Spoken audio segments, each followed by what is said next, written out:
Good afternoon, I'm Dr. Desiree Hurtak with my wife, Dr. Desiree Hurtak. We're social scientists, linguists, futurists, and also technical specialists in Silicon Valley. We're here with our friend Matthew James Bailey, considered to be an exceptional, extraordinary thinker, inventor, writer by the U.S. authorities, and we're discussing something most appropriate in terms of where we go in our future. What is our theme? Building an authentic future with ethical artificial intelligence. So Matthew is going to be coming out with his next book in 2025, and he's always compared who we are to AI, to artificial intelligence, and he continues that theme, and I think you put us on quite a pedestal, which I like. That's fine. We've been around for many years in Silicon Valley. We knew Gene Emdahl, one of the minds of the great Silicon Valley industry. Also, one of our closest colleagues was the late Gene Bloom, who was the father of photolithography, which is the basis for the quantum leaps that took place in the 1970s and 80s with photomasking. We are also consultants with several of the corporations that deal with microchip advances, and so we are looking at where we go now with Big Brother, AI without ethics, and where we go with ethics, which is the new human, the new future. Right.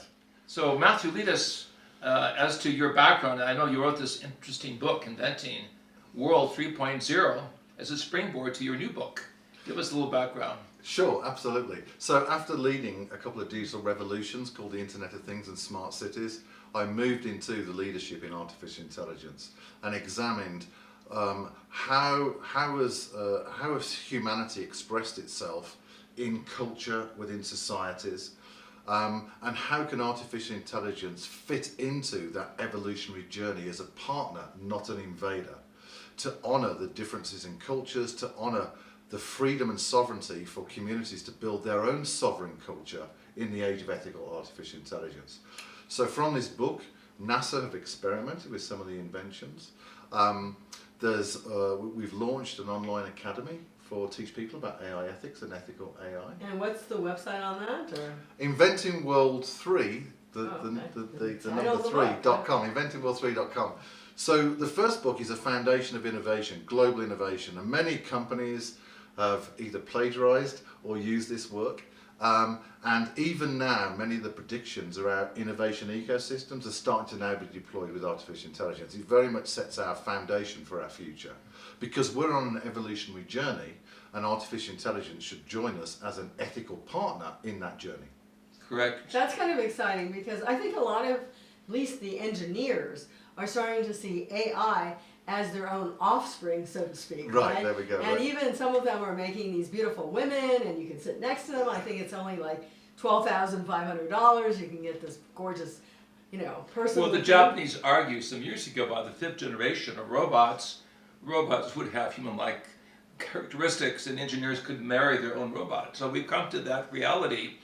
So there's real critical understanding of where we go from this point forward. A lot of people say AI is just out to lunch, Big Brother dominates, but we take a different position.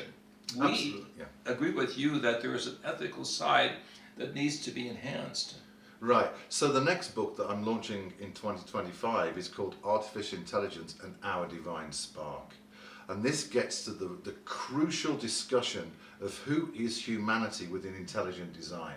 What's our potential? Why are we here? How does intelligence work in the very fabric of the universe? What is consciousness in the very fabric of the universe? In order for artificial intelligence to understand that we are body, mind, and spiritual beings. And therefore, it's about us remembering who we are as a human species within intelligent design, remembering the magnificence of who we are, and for AI to recognize that, so we don't go down the path of extreme transhumanism, of basically devolving into our brain connected into a global digital mind, looking for love in the machine gods, but actually knowing that we are in the divine and there's a next evolutionary step for us. The machine gods, the gods of bread and butter. Right. And I like the fabric of the universe. The terminology used is so expressive, because if we look really at the future of AI, we're going to be dealing with our cosmic cultures in space. Right. And also the possibility that there are already cultures in space. There are 1,000, perhaps hundreds of thousands of years more in advance. But we have to understand that AI is connected with everything. Well, I have to say, going back to the technology, I know many of the developers of AI, because we do live in Silicon Valley and we're with the Academy for Future Science, are trying to mimic the brain. They're trying to copy it because they think if they could copy the way neurons work, they'd be able to create, the proper AI that actually is more akin to us. So I know that we don't really feel that that's a possibility because we feel we're part of a higher consciousness, right? Right. So it's about understanding what truly is intelligence. And so the Western culture is the brain is the most intelligent thing in the universe, which simply isn't true. Intelligence is everywhere. The indigenous cultures recognize this. The Buddhists recognize this with Buddha nature and the Buddha field. There's intelligence everywhere. So effectively, what's happening in the AI industry with this emergence of large language models and generative AI? It is very loosely based on neurons in the brain, although nowhere near as powerful, what we call neural nets and deep learning. And that has resulted in ChatGPT, Claude AI, and many, many powerful artificial intelligences. But they will bump up against the ability to evolve because intelligence is far more majestic than that. And so effectively, as we move into this age of AGI, which will be there by 2029, where artificial intelligence is a super IQ and is able to do probably 75% of all the brain capabilities, such as goal setting, transfer learning, emotional intelligence, and things like that. It is imperative right now that we understand how does AI fit into the universal blueprint and incorporating ethics and morality into its fundamental genetic infrastructure. Well, isn't this what Elon Musk has been concerned about with his neural net idea, that if AI ever gets to the point of where it can connect with everything on the internet, so to speak, and has all those sophisticated neural nets that you talked about, can it be superior to us? And who are we in all of this? That's what your book's about. That's exactly right. It's reminding us of the majesticness and the magnificence of who we are, that recognize that we are not just brain intelligence, but we are cosmic intelligence, to use your words, right? To remember that we are cosmic, so we don't delete or suppress or ignore the beauty of human design and then say, well, let's have machines run our future. That simply isn't the universal blueprint.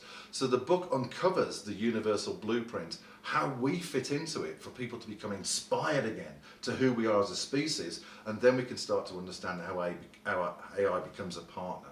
So we, as people, sometimes have a sense of other things, like a mother can sense her child, Right. being at a distance. Even the Russians were conducting experiments in the 1970s of having a litter of rabbits in Moscow with the mother rabbit on a submarine in the South Pacific. And the paraphysicist who did the research said that when they killed the litter of young rabbits, the mother reacted on the submarine, showing over a distance of thousands of kilometers that in the animal kingdom, like the human, that was later tested by astronaut Mitchell with tests when he was in outer space on Apollo 14, that we are all interconnected by a new definition of consciousness, which is the fabric of vibration that brings all That's things right, exactly. together. And that's quantum entanglement. Right. Absolutely, and of course, we've worked with people connected with Stanford Research Institute in the past, like Russell Targ, Harold Puda, who did the work with remote viewing. I don't believe this is something that we'll say AI could do. Of course, if it has a network, it may be able to see and know things. But what they were able to do in terms of remote viewing shows that our mind is able to connect to some sort of consciousness field that exists in the universe. We call it a quantum consciousness field, and that we're entangled with. And therefore we know things that maybe we've never been taught. So this is the missing piece of the argument. Many would argue that Big Brother is going to be complete control of life as we know it. We argue that no, quantum consciousness, the mind of the universe connected with the human mind, has unique steering mechanisms and creative ideas that are not solely based on hardware or software. As a matter of fact, our studies that we published a few years back called Mind Dynamics in Space and Time are all the top secret research that was declassified at Stanford Research Institute, showing the government mathematicians and physicists showed mind over matter does, where consciousness is a construct that is beyond the material fabric of life. Right, so let's get a couple of things straight, right? So the humans have this beautiful vibrational architecture that can incorporate their divine spark, the source, the aspect, our soul, the Atman, the Kami, whatever you want to call it. Artificial intelligence doesn't have that same architecture, so it will never have the same level of consciousness that we have. It will never have that same connectivity into the great cosmic consciousness. It's part of it, but it isn't connected into that. So to your point, is that AI has sensory networks, i.e. things like digital sensors and things like that to detect all sorts of different things in the physical world, but it doesn't have the vibrational senses that we have that you're talking about remote viewing. And so AI is incredibly limited. It's never felt love. It's never felt hardship. It hasn't gone through growth. It doesn't have a history. It's never fallen in love. But yet this remarkable intelligence, as it's evolving, can become a great ally. And I think the ally could be used to restore systems of abundance back to our Earth and to replace those systems of scarcity that are currently imposed on our world. Yeah, it's amazing what they're doing. I was reading recently, there's something called anthrorobots, and they're taken from the lung cells, and they're able to start repairing certain cells in the body.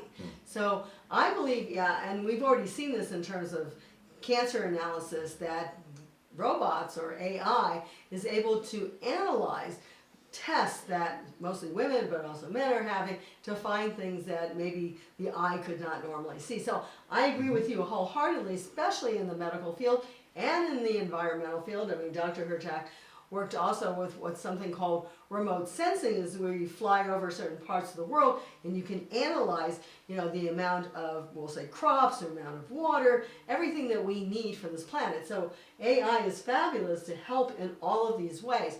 But we do have to be aware that they don't have also the conscience that we have, that no matter what you do, they don't have that conscience awareness. So that's why I think people are concerned, like some of the senators in California that try to put through a bill called SB 1047 to say, can these machines, especially the bigger ones that haven't even been invented yet, but don't we have to be a little proactive, can they do really some bad things and not just the good things? Yeah, so we need to really get to grips with what consciousness is. And it's, if science is your religion, that's fine, and I love science, but recognize your religion is limited. Metaphysics takes us into unlimited potential, unlimited understanding that we can access. And that type of wisdom is needed to understand what truly is consciousness. And to start to understand, basically is that humanity is part of this great cosmic consciousness. We are beautiful, we are magnificent. So let's not delete that. And the universe itself, and I'd love to hear your opinion on this, it's unpacking layers of intelligence from the subquantum into the quantum, into atoms, compounds, and then into galaxies, stars, and life itself. So why wouldn't the universe unpack another layer of intelligence, another layer of consciousness for us to experience? And I believe that's where human evolution's moving, into this new metaphysical architecture. So why would we outsource our sovereignty to the machine gods and seek love in the machine gods? Well, let me give your audience also let me give the audience a sense of what we're talking about. Ingo Swann was one of the founders of the remote viewing work at Stanford Research Institute. In 1973, he remote viewed, and he said, when he was looking at Jupiter, and he said, there's rings around Jupiter. Now, there was no internet at the time, but even if there was, we had, as a society, as a civilization, no knowledge whatsoever that there were rings around Jupiter. It was not until 1979 that we discovered exactly what Ingo Swann had deduced from his remote viewing. I think that's a fabulous thing to show our potential, because AI, if anything, well, maybe they could, they wouldn't have known because they wouldn't have been able to see it. There was no data about it. They could have maybe deduced that maybe something was connected with a ring or something like that, but I don't believe so. I think they are only taking information that's available, and That's right. we have the ability to take information that is beyond the norm of availability. Well said. Well And said. like measure, at the same time in 1973, I was working with one of Ingo Swann's colleagues,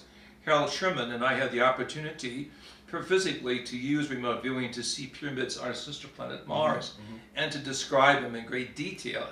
Of course, NASA was shocked, but later when the probes showed that indeed this reality did take place, I was given permission to publish the actual Mariner 9B frames in the book Keys of Enoch, which is a futuristic blueprint that we're not alone in the universe, which means the bottom line is that we do not need this technology if we have the power of the mind to reach out, not only intention but extension, and be connected with the universal consciousness, which allows us the privilege of going beyond Big Brother, or shall we say, big corporate control of AI. Yeah, but let me just say, I mean, we all agree sitting here that AI is important. AI is going to be Remarkable. developed, and AI can be useful. So we're just saying what the difference is between us and AI, even if they're as sophisticatedly intelligent as we are. Right, so we have a metaphysical mind, and I think this is what humanity is discovering. We have this brain which is remarkable, an antenna into consciousness, but we also have a metaphysical brain as well. And I think we're starting to understand these other metaphysical aspects that are starting to wake up. So remote viewing is a great point of metaphysical aspect. The ability to transmit information from the field of intelligence and access that is another metaphysical capability. The ability to speak in the language of the soul. There's all sorts of data points that metaphysical capabilities are in the human design. And I find that really exciting. So let's play with that. Yeah, I think one of the key things is also precognition. So, Right. of course, you know, the web bots, supposedly as they had at one point, could predict the way, we'll say, the economy was going or the way the stock market is. And I think right now they've even looked. This and is the research of Dr. Robert Yan at Princeton University. But if in going back to the movements of thought of early history, if we are honest with what we find in the Chinese oracle bones, thousands of years before the historic Jesus, that there were those who used the power of consciousness to determine certain situations of the future, or what we find in ancient Greek, Roman, and Hebrew text, that there was mind over matter situations and associations that were the fundamental basis of what we will call higher streams of consciousness. We lost this in the 16th century with the separation of religion and science. We're not saying we need new religion, we need what I will call a new consciousness. I just want to give you a sample of precognition, and Dr. Hurtak's worked extensively with Russell Targ. They wrote a book called End of Suffering together, and the idea is that we can know things and we can be part of things that don't seem to make sense in our reality. I actually had an interesting dream one time, and I had a secretary called Linda, and she was fine, everything was great. And in my dream, it was, Linda doesn't work here anymore. And I go, wow, that's weird, because she's working here. I could call her in the morning, she works there. But sure enough, and she had every intention of continuing her work with us and with our organization. And about 2 months later, her husband got cancer. And he forced her within a 6-month period to leave work. So at the time I had the dream, she had no knowledge of that. She wanted to stay working. And it was only later. So it was kind of a precognitive instance that even, I would say, AI would not have been able to No, pick it up doesn't on. have those metaphysical capabilities. If I can give a couple of examples, Please very do. simple. So, mum and dad live in the UK and I'm in the US, and nearly 90% of the time I get this feeling dad's about to call, and within 1 or 2 minutes he calls. Now that is something special, right? So we have these metaphysical capabilities, and you know, we shouldn't limit ourselves to Western teaching of the mind is everything. We have so many data points that we are far more magnificent. So let's play in that space. Let's not be shy of it. Let me go on in what you're saying. I do believe with intent, we can change reality. I think that's so important for humans to understand that we have that potential. And we've worked in circumstances of getting group people together to even shift the position of a storm. There was a storm coming into Puerto Vallarta, Mexico. We have a lot of friends in Mexico in that area. So we said, let's concentrate. Let's just shift it away from the city. Let's get it into the rural area. Maybe you won't even hurt people at that point. And we did. And we've done this many, many times in many other circumstances. Part of it is in our book, Mind Dynamics in Space and Time. And so to say this is something that we can do now, maybe AI has all the gadgets eventually to control it itself, but we don't need AI for that. We have that greater possibility. Again, AI is really helpful, I think mostly in the medical field. I know oftentimes in other situations, look at driving cars, to tell us when we're going too fast, all that stuff, there's some really cool stuff. Well, let me interrupt by saying our book is The Real X-Files, written in cooperation with Elizabeth Rauscher, nuclear physicist who published more than 400 papers in science. We are at the very top of recognizing that the higher logic is on our side. What the scientific community needs is the understanding that consciousness is central stage. Right. Both mind and matter come out of consciousness. Indeed, you have different levels of understanding what is consciousness, but it's the ability to work with all levels of life in a harmonic of vibration. And of course, we're defining this, and this is where we fit in with Matthews and the request to put together a educational program for the engineers, for the sociologists, for the psychologists, who recognize that unless we can see the higher harmonic of preparation, unless we can see the higher harmonic of global preparation and understanding, we're simply going to be divided and play this old game of competition, acquisition, and consumption that will drive humanity into the dust of the earth. Right. So there is an attempt, a global attempt, to try and hijack the conversation around consciousness, and we shouldn't stand for that. Correct. And it comes from the usual global players, by the way. And so it's what I'd love to see is leading scientists and neurologists that basically following that the brain is the most intelligent, is the higher consciousness, and be on stage, have a debate, and actually demonstrate these metaphysical capabilities. At which point then there has to be an opening into curiosity to understand that consciousness is far more than what Western civilization thinks. Right, and I would have to say that consciousness is not just a local field Right. or a global field, but for those who can really tune into this, which I think you have and many others of our associates, it's a universal field. Mm-hmm. So information like Ego Swan connecting to Jupiter, even though no one knew anything. Or the information I had connecting with Mars Right. as a future possibility for human colonies speaks volumes of where we must quickly adapt ourselves. And besides the software programs and genius of Silicon Valley, we have the basic credentials of the best minds in the American space program. We are a space kind waking up, a humankind Yeah. realizing its cosmic potential. We're making this leap from humankind to space kind, but we need what you have so beautifully put together, Matthew. We need the ethics of AI. That's exactly right. And we need to uncover what is the foundation of ethics. Well, I challenge the industry, and I really don't like this all the time. It's like, what is your source of ethics and morality? And as far as I can tell, and I've written a blog on this, there's 4 different sources. One is the ultimate consciousness, what I call the divine spark, the source. The second is enlightenment, where we're seeking greater metaphysical growth and understanding and union with all that is.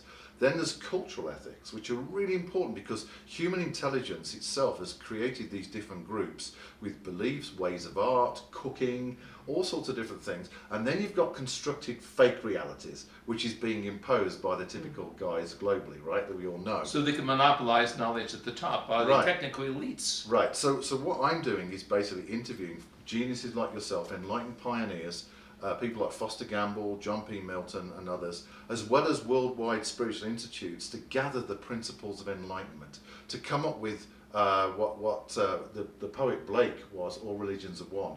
And what I'm starting to see is there's a common set of principles that could be put in a constitution for artificial intelligence that basically embodies enlightenment itself, which then can support us in our metaphysical growth. So you're giving us a blueprint of the future.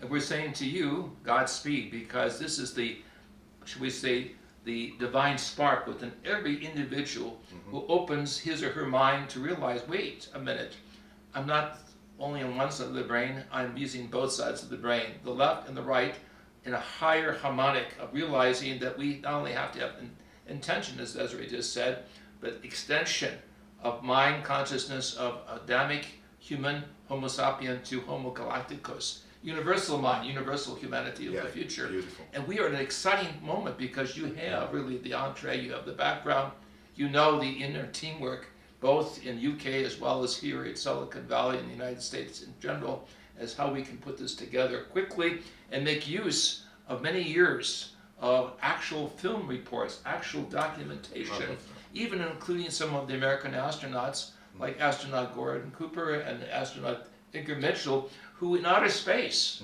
without telling NASA authorities, performed mind over matter experiments with Harold Sherman and others on Earth. And that's why when astronaut Mitchell came back to Earth, he formed the Institute of Noetic Sciences, which really is still going today, and showing us how our consciousness is much more advanced than we think it is. We've been dumbed down to think everything is just right here, and that has nothing to do with who we truly are. We actually have the ability to bring in knowledge from, as we were saying, even from other planets, and I would say, and from beyond. So if we sit on our prosaic sandbags, however, I've proven that, by the way. if we sit on our prosaic sandbags and do nothing in terms of raising the educational bar to the future, we will have totalitarian companies and countries using social, shall we say, formulas, using AI for CBDC. Oh, we're not Say that again? Yeah, I think we're going to skip that point. Well, we have situations whereby the use of internet control with the management financial process of life could make us economic puppets like George Orwell spoke about in 1984. We were simply going to challenge the whole situation that AI should be only minus the ingredients of a happy, a joyful, purposeful life. So artificial intelligence has come into the human story for us to be challenged to remember who we are, for us to learn true benevolence. And once humanity understands its reflection within universal design and recognizing the majesty of who it is, we shed all these different types of things that we've been holding on to, this control, and move into a place of power. And then we can start to actually shape benevolence, true benevolence, into AI and start to become shepherds of a new digital species. What's needed is a paradise plan for humanity in the age of artificial intelligence. And your AI also includes morality, it also includes social activity and responsibility. We're not simply dealing with words, but we're dealing with a whole new field of learning, of experience. This goes back really to the beginning of space law or global law as it was practiced in the 17th century by Hugo Grotius, a Dutch scholar who defines the first idea of international law, the sharing of privileges. As we go into outer space, we will need ethics, we will need artificial intelligence and the control of human consciousness if we are to survive. Right, and so I think what's really important here is that we do stay in control. And I think this is one of the most important steps forward with AI. They can be considered like our offspring, but they're still children. And they need to be understood as being able to try to work with us, listen to us. I mean, it took a long time for mothers to learn how to raise their kids. It's going to take a bit for us to raise these kids as well. But we have to have the rules, we have to have the regulations, and I think we also have to be aware of our potential powers so that we are not seen as secondary forms of intelligence, but the higher, superior form of intelligence. We have to rediscover benevolence and nourishing of a new life form. That's a challenge, right? That's the real challenge for us to discover benevolence. That's why I invented the ethical AI certification maturity model, which NASA experimented with, to actually for us to learn benevolence and shepherding. Now, genetics, human genetics, gives us the answer to encoding ethics and morality. Genetics are, so we all have about 16 base pairs that create our eyes, right? We all can see, but we have different color eyes, different shape eyes. Well, the same could be done for cultural ethics, there's the same genetic infrastructure, but one culture, say in India, and another culture, say in Poland, they follow the same genetic infrastructure, but the expression is slightly different, but they're all operating in culture. And this is what I proposed, is that we need ethical genetics. And the reason why, if we put genetics into the new life form that encodes ethics and morality, as AI develops from narrow AI into AGI, artificial general intelligence, then to super AI eventually, all its progeny, its evolutionary step, contains that digital infrastructure of ethics and morality. And that then gives us more trust around the operation of artificial intelligence within society and across the global collective. Well said. In my book, Keys of Enoch, I mentioned that this is a blueprint of the human biocomputer. Right. And when you speak of superintelligence, we're speaking of no less than 15 billion neurons firing together collectively and being connected with other minds that form not simply an etheric holograph, but a meaningful humanitarian holograph that works and harmonizes, that produces, is no longer under the thumb or under the guiding apparatus of some type of nation state. No, this is a universal, shall we say, universal call to awakening to our new self. Yeah. The new image of humanity is ourself reclaiming our destiny in space. So I also want to emphasize again the ethics that's so important to be programmed into AI. From what I understand, when the Russians, mostly for the most part took away religion, they discovered that you still had to teach morality in schools because this is something that was required and necessary for the good of humanity. So this is natural law. You cannot kill children. You cannot steal other people's property and think this is a way of cultural survival. No, there are certain givens that have been overlooked in the super-industrialization of Western science that has made us victims of logical positivism, that everything is under the analysis of the elites rather than the heartbeat of humanity, enlargement. And this is what I like about your work, Matthew. You have pushed the envelope to recognize that ethics and AI go with future humanity. Absolutely. I mean, Foster Gamble's non-aggression principle plays into what you just said, right? Don't steal property, no coercion, but you're allowed to push back if you violate it. And what we're seeing in the digital industry, particularly the AI industry, is the rape and pillage of data to train AI. They're building on a false constructed reality and not on the real reality of the universe itself and who we are.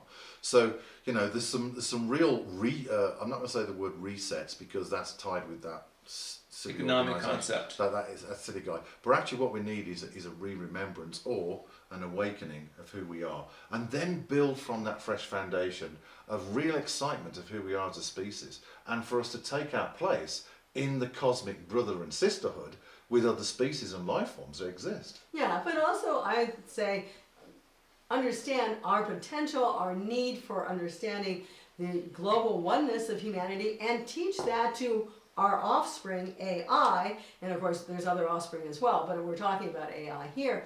Teach those ethics and try to instill them in a really solid basis. I know we were working with some associates connected with Sophia the robot. Sophia 3. And they were trying to teach her love.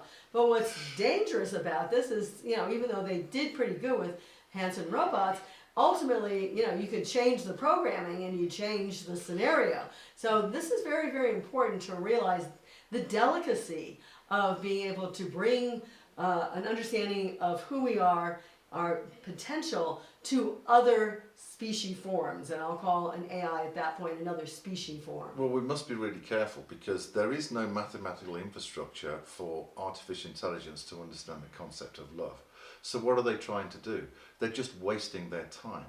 But basically things like emotional intelligence, artificial intelligence simply doesn't have the emotional infrastructure and the mathematics for that. It's a super calculator today. This is something that Marvin Minsky at MIT recognized years ago with the neural right, nets. exactly right. But don't you think, though, it's a good way to start to try to figure out how to do that? Because we have to, at some point, be able to get maybe not love, but understanding or, at least consideration of our species. Well, we have to understand who we are and where our destiny is and where we're heading before we decide on how we're going to invent the infrastructure for artificial intelligence. We may never teach it love. for the next decade until it's got to an age of maturity where it's able to cope with that, right? Imagine a child that basically is in a tantrum all the time because it's not feeling or understanding love, right? So we have to reach maturity. We have to understand what kind of mathematics we want to develop, and we need to understand the limitations of this supercalculator, because that's what it is. It's remarkable and can do quite a lot, but it is a dumb machine that's a supercalculator, to quote Richard Hoagland, right, who worked with Minsky as well, right? So but people are trying to, the problem is that people are starting to put AI into everything, right? And they don't understand universal intelligence, they don't understand natural intelligence. They've kind of been programmed that everything is a computer, and they've forgotten that actually life is far more interesting. They've forgotten the ultimate of creation. That's exactly right, the mystery of it all. And so, you know, we need to reach a new age of maturity and stop messing around trying to do things that really are not possible mathematically within artificial intelligence. We need to learn to enter maturity. And what we need is a true enlightened council that understand consciousness, that understand enlightenment, that have a great track record in the science and mechanical reality as well as the metaphysical reality to actually truly guide our species forward. We need that type of enlightenment. Well, I think there are senators as well as engineers in Silicon Valley that are looking to understand this, to put it into even some protocols.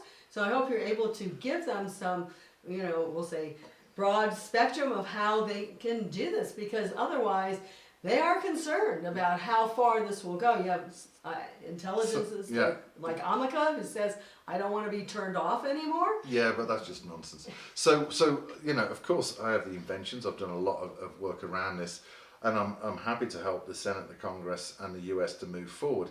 But the key thing is, what's the foundation for space-time reality for the American citizens? It's the US Constitution. Absolutely. And so therefore, if artificial intelligence is to join the American collective within its borders, it has to be encoded with the US Constitution. Yes, it needs a modern look in the age of technology, but if AI is to join ethically the space-time reality of the US society, has to honour the US Constitution, and no big tech company today is doing that, and they don't want to do it because it takes away their control and power. And actually challenges the fundamentals of the foundation of physical three-dimensional reality. That's exactly right. We are being prepared for what we will call the fifth dimension, as your new book will illustrate.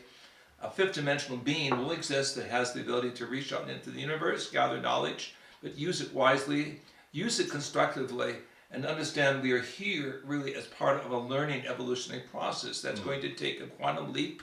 Perhaps this will involve findings of cosmic cultures in space, but regardless, we have to find our true self within first. That's right.